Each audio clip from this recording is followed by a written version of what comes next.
we're moving right along into our main belt tightener. So this mechanism here that tightens the flat belt.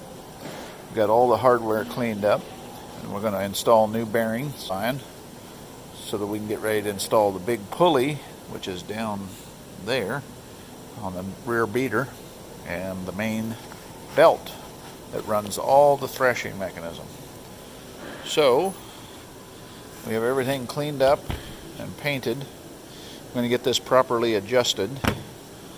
And one thing to note, I marked this, you can see right there at the top with a chisel, and I marked right here with the chisel because that needs to be lined up. This is machined off center, this cone that goes in here, and you adjust it by turning it to make it run true on the center of the take-up. So I wanted to have a reference point to put it in there, and so that's why I marked it. So I will begin assembly. We'll start with putting in our bearings. These are the bearings that I removed from here, right here, and they were the Japanese Koyo bearings. You can't hear it on there, but they're pretty rough. And this is a Koyo also. That one feels pretty good, but you know, we're replacing them all. So I have acquired a Korean, Republic of Korean bearing, FAG, and the larger one is a 6206-2 RSR, and the smaller one is an FAG, and he will be a 6205-2 RSR. So I don't feel, in the comments somebody said, why ain't I using American bearings? Can't find them. Searched around. The combine that I tore apart back a couple years ago, you can watch the videos on that back, had everything was SKF, which when I did my research, it's either Sweden, I'm pretty sure it's Sweden bearings. So the originals were not American made bearings because it was made in Canada. So we're finding the best quality ones we can. The dealer ones were higher priced, and were made in Mexico. So just to give you an idea of pricing, getting these from a place in Atlantic, Iowa, Bearings Plus. Shout out to Darren. There's his phone number right there. And the larger one was $14.58. Smaller one was $11.25. Yeah, the ones on the Thrasher cylinder was $27.93, and the ones on the rear beater were $27.96 each. So quite a bit of savings. They were like $50 and $75 from the dealer, and I think they're just as good as, if not better. So there it is, and just thought I'd let you know about that. These are sealed and will be pre-lubed, so there's no need of popping the seals out. There's no way to grease it. So I will then begin to put these in. I'm going to put them in the standard way. I haven't moved the arbor press over, but I don't know that I need it. This is how I do it, and it works fine. Just be careful not to tear up the bearing. The good bearing. Use the old bearing as a way to push on it.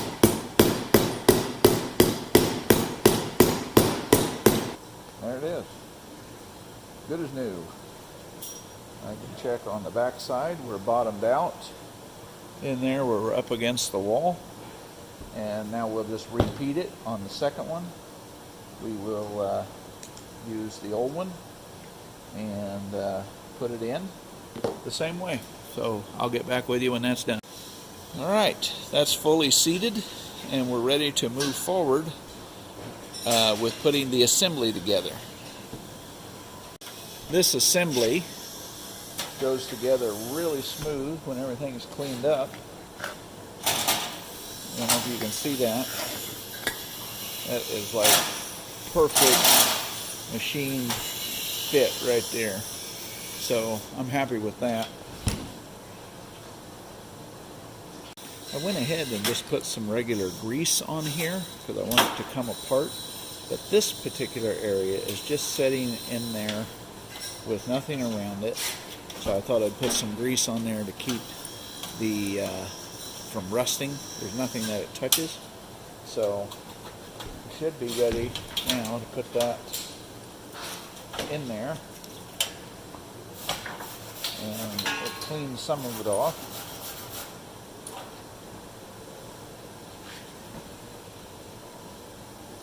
But I need a little bit over here on the threads. I want to put a little on that.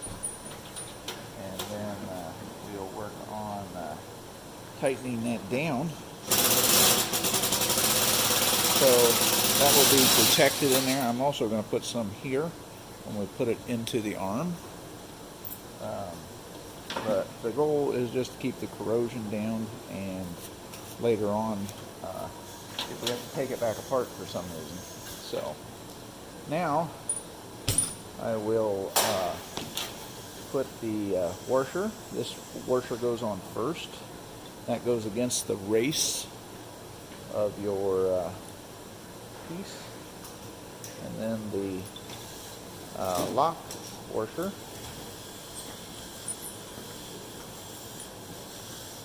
And then the nut. So this should go on nicely right here. And I'll get my tools to tighten it up.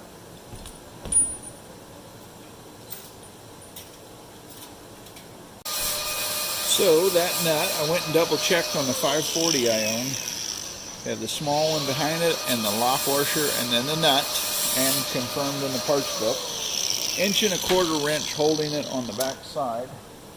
It has a wrench surface here, right there.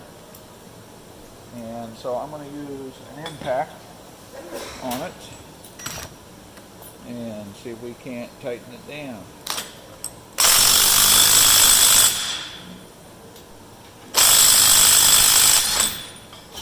All right. Now, that is tight. Oh yeah. So the nut is 1 3/8 inches. So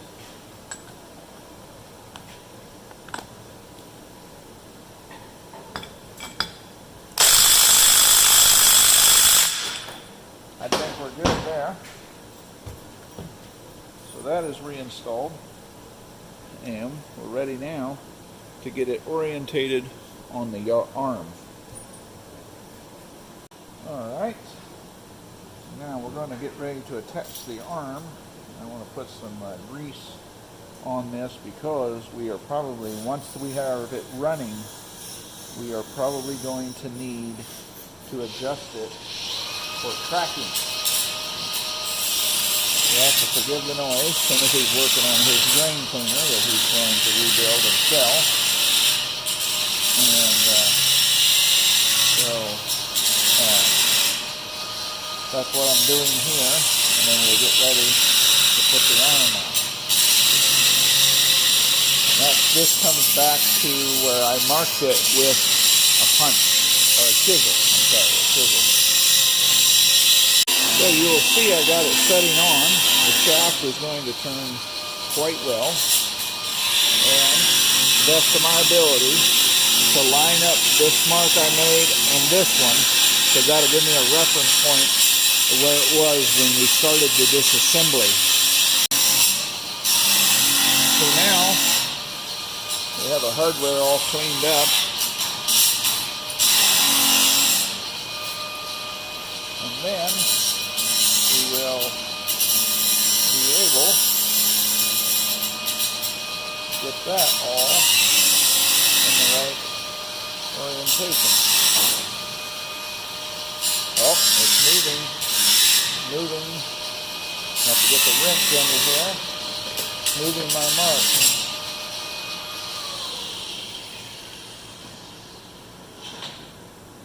So I'll need to hold that and put it together. I don't know what size that is. Looks like it's going to be the 1 3/8 again. Yep. So we'll use our impact and hold it in place so we don't lose our orientation.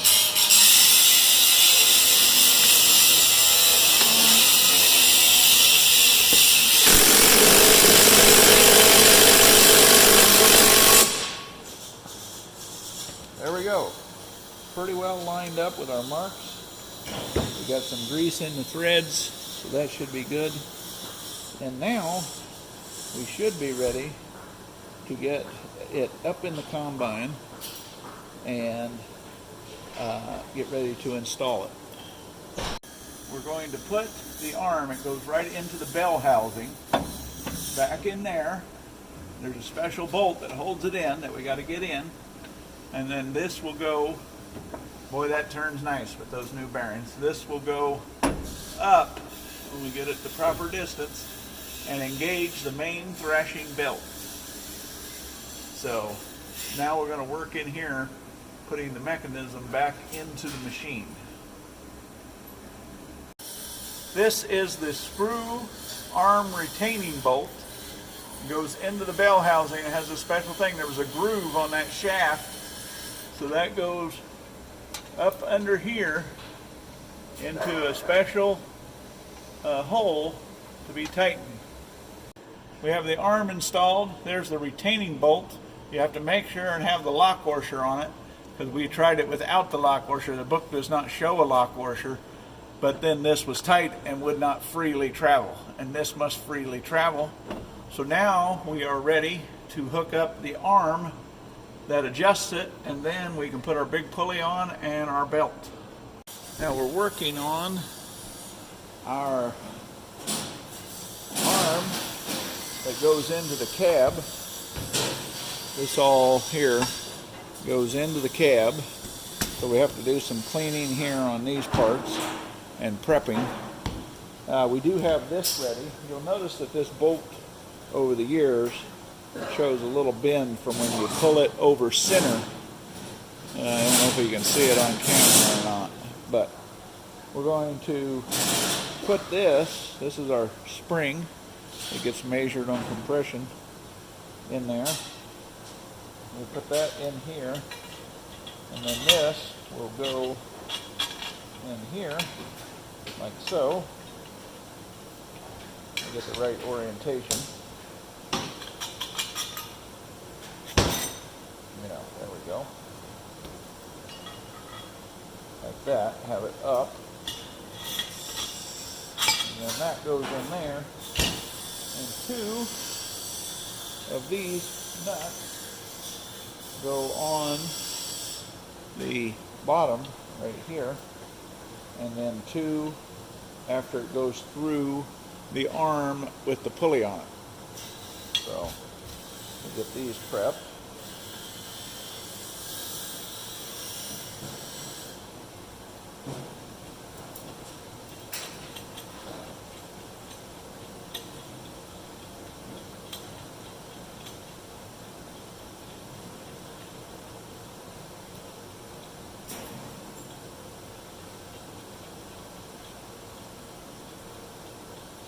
This.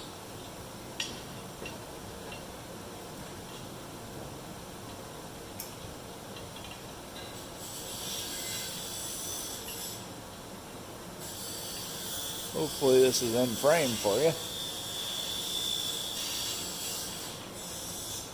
And that's how we begin to take up our measurement here. I think it's 2 1/4 inches, but we'll have to consult the manual for that. And then that's the jam nuts 4-set adjustment. And then this will go on each side of the steel machine block and be tightened up against it. So I've got to go clean these parts. I'm not going to take you along for that. We'll go use the blasting cabinet over at Trilla. And eventually we're going to have a blasting cabinet out here. We're back at it. We've got our parts painted here and cleaned. I have the newer style 540 design. I have a 540 to compare it to. This is the 540 manual. All the instructions are the same because the 540 is the same thing as a 300 except wider in the cylinder. So here's what I was talking about when I had this shaft out, how that it has a way you turn that and you can adjust the tracking of the belt on the idler. So on this mechanism, we have to get, once we have the belt installed, we have to get like, let me look, 3 3/4 of an inch here on measurement X between the head of the bolt and the bottom of here. So from here to here, we got to get 3 3/4 here to here. And that is actually done by using these nuts down here on the idler, which is already installed in the combine. And then this 5 here is 3/16 from here to here. That's how you adjust that. When I took this off the combine, it was completely compressed, so it was not correct. So that's going to be very important adjustment to do it correctly. And we have the pictures here, and we have the pictures of this area of it too. Very good pictures. And that is when the drive is engaged, so we can't just adjust this out here and know we'll be right. We have to have our belt on and the drive engaged. So not running, but it will be pulled over center and will be in that way, in that regard. So basically I can install this today, and that is about it because I can't adjust it till I get the big pulley on. One other note, the combine, I don't know when they changed serial number wise or whatever, this mechanism in the parts book is completely different here than the one that I have. So mine being closer to the 540, I believe this to be a late model 300 that we're working on. So this is all completely different. It has the long rod, the spring, and so on. Let me get the other 300 book. This is a 300 book here. Let me find it for you. And you should be able to see what I'm talking about. Yes, right here. There's this 3 3/4 of an inch also, and 3/16 clearance. So it is the same measurements, but it's more of a straight U horseshoe type bracket with a mounting into the bell housing and a different style of bracket that pulls it up. And that is out on the one in the pasture, which I believed was a late model combine also. But there's some point there's a changeover. And so this is the one we have now and the one we're forced to use.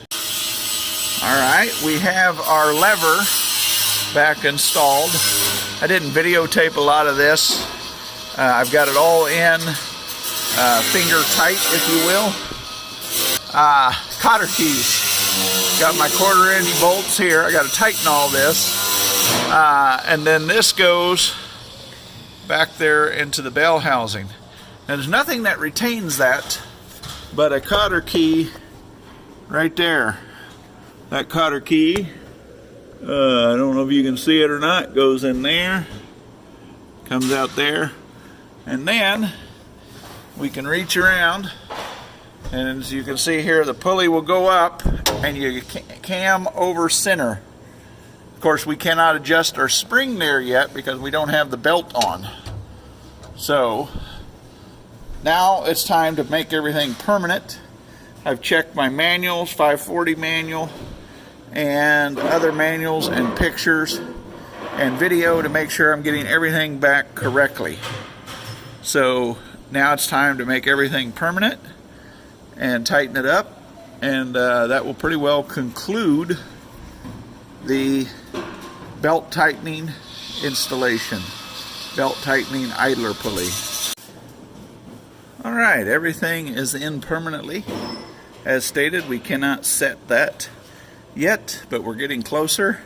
Major goof up here. This should have been on the other side of the rod, so I will have to take it off up there, find another cotter key, but I want to take it off anyway because when we go to do the install here, we will build that back up. I've built up many of those. They wear from vibration. You just want to take up that slot. So no big deal. Like, share, and subscribe. We have the main thrashing belt idler tightening device installed and ready for adjustments. So moving on to the big pulley next. That's where we'll be at. Like, share, and subscribe, and thanks for watching.